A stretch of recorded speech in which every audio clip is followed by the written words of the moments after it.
అందరికీ హ్యాపీ దివాళీ. ఈరోజు మనం కొన్ని పటాకుల గురించి మాట్లాడుకుందాం. ఫస్ట్ ఇది సుర్సూర్ బత్తి. ఇది ఏంటంటే బిగినర్స్ది. నువ్వు ఫస్ట్ పటాకులు పేల్చాలన్నా ఫస్ట్ ఇది నేర్చుకొని ఉండాలి.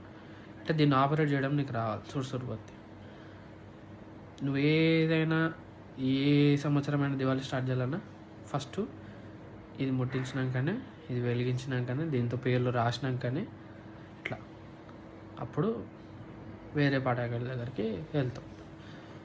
సెకండ్ ఇది ఫ్లవర్ పాట్. ఇది బాగా అమ్మాయిలకి చిన్నపిల్లలకి ఇష్టం. ఇది ఏంటంటే నువ్వు వెలిగించగానే ఒకటేసారి ఇలా వెళ్తుంది. ఇది ఫోటో ఎస్థెటిక్స్కి ఇంకా వీడియోస్కి, అమ్మాయిల వీడియోస్కి బాగా యూజ్ ఉంటుంది. నెక్స్ట్ ఇది డీలక్స్ ఫ్లవర్ పాట్. ఇదేంటంటే సేమ్ ఫ్లవర్ పాట్ లెక్కనే, కాకపోతే ఫ్లవర్ పాట్ అనేది కొంచెం జిమ్కి వెళ్ళి దాని పర్ఫార్మెన్స్ పెంచుకుంది, ప్రైస్ పెంచుకుంది, లుక్స్ పెంచుకుంది. ఇది డీలక్స్ ఫ్లవర్ పాట్.